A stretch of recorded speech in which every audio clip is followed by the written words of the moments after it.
Hello, this is Coach Brian Tully with the Green Bay Southwest Trojans from Green Bay, Wisconsin.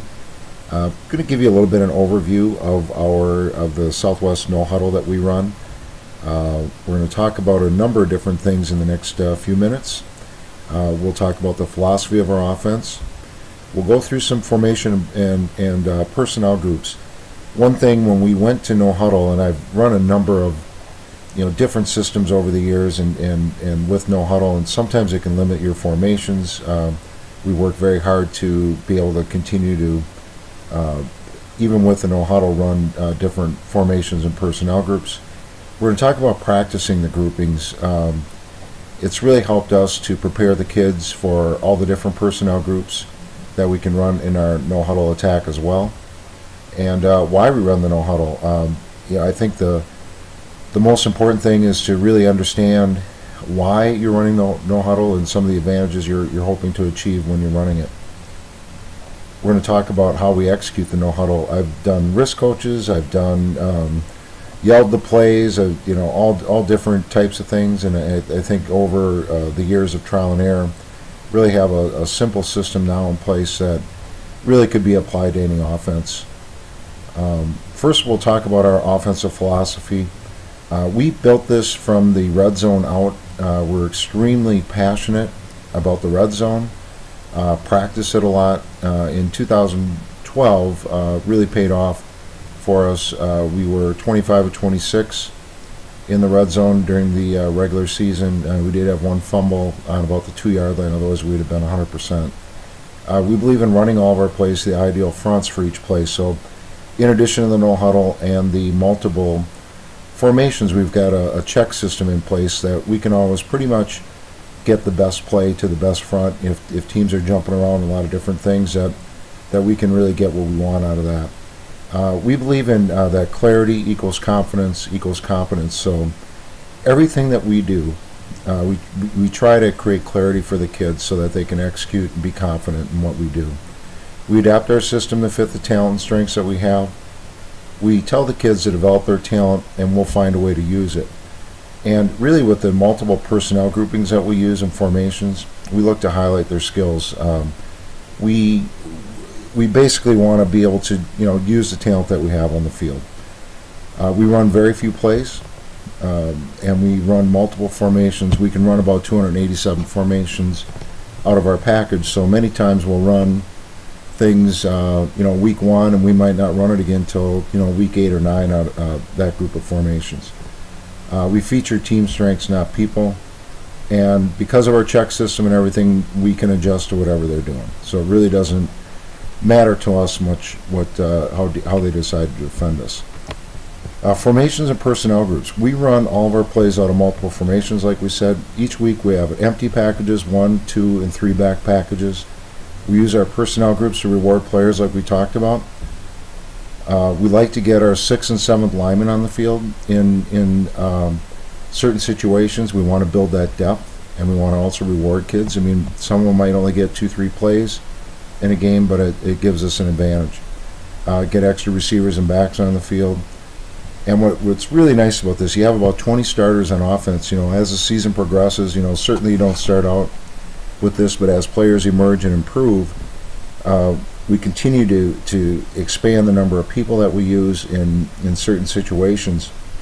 I mean, this next year, we had a lot of seniors last year. We had a real good year. We had 1 loss in the playoffs to the eventual state champ. And, we've got 10 kids coming back that have played a lot on offense, so it's a nice luxury to have.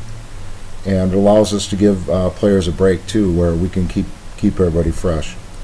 Okay, practicing the groupings.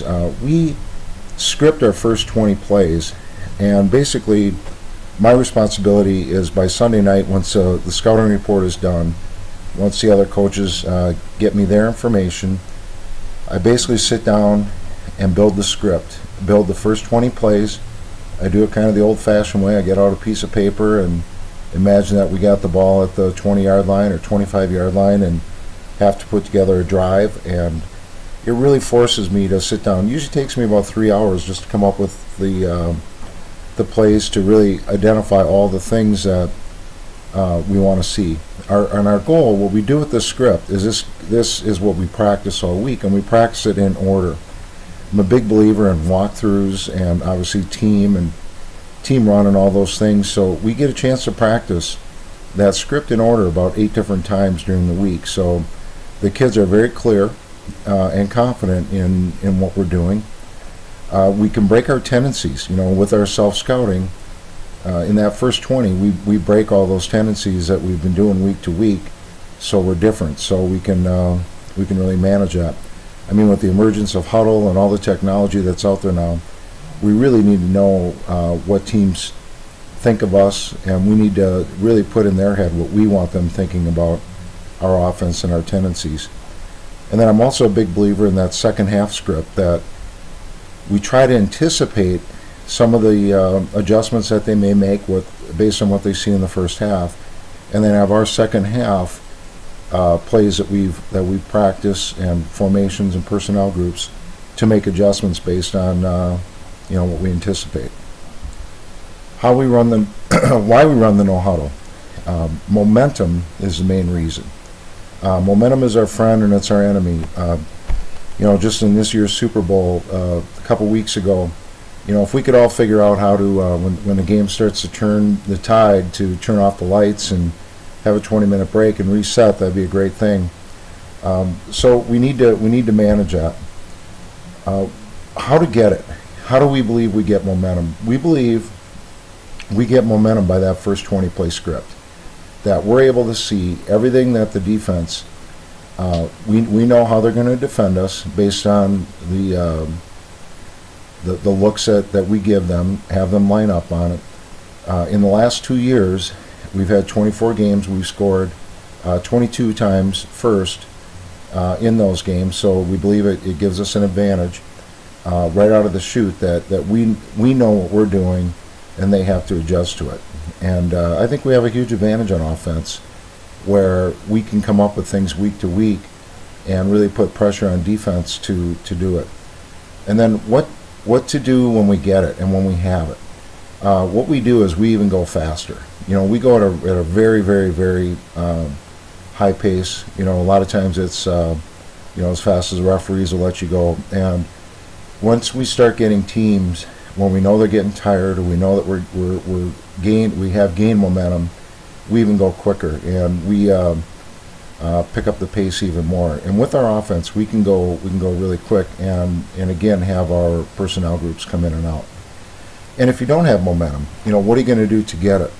I think this is another thing that us as coaches need to always do. Obviously we call timeout, we regroup the players, but what's our strategy?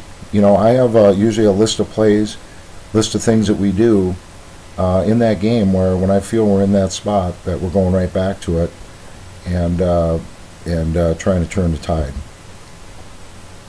Okay, tempos. We talked about this. We got super fast. When we line up right away, we signal the play in, and I'll tell you in a minute here exactly how we do it.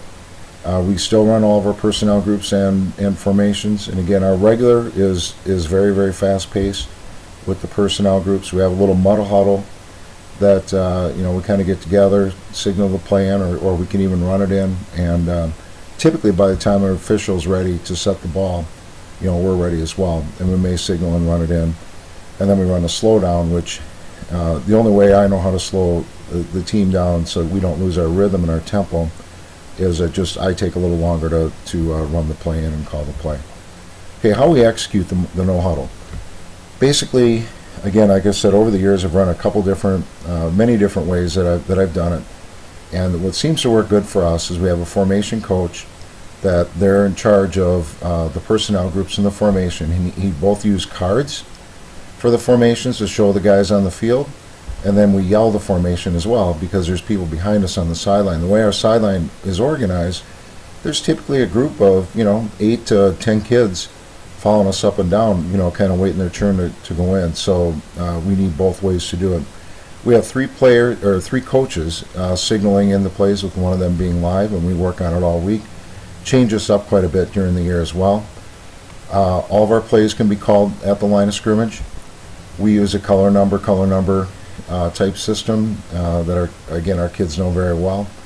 and we have live and dead colors. I know a lot of teams use this. And the QB, a lot of times, because we're so used to doing this, and we do have a lot of signals, we're able to let the players know what the play is just coming up to the line of scrimmage, or they look over and we're ready to roll. So a lot of times we don't even need the color number system, and we're using even dead colors in our system. So that's kind of an overview of our no huddle system. It's worked well. We've had in the last couple of years, one or two, delay of games, or too many men on the field, that type of thing. And again, like I said, we run a couple hundred formations. So if I can ever add any value to your program, I always love to talk football. Just feel free to email me. I've also got my phone number on here, call or text, and hope you enjoyed this overview. And like I said, if I can ever add any value to your program, let me know.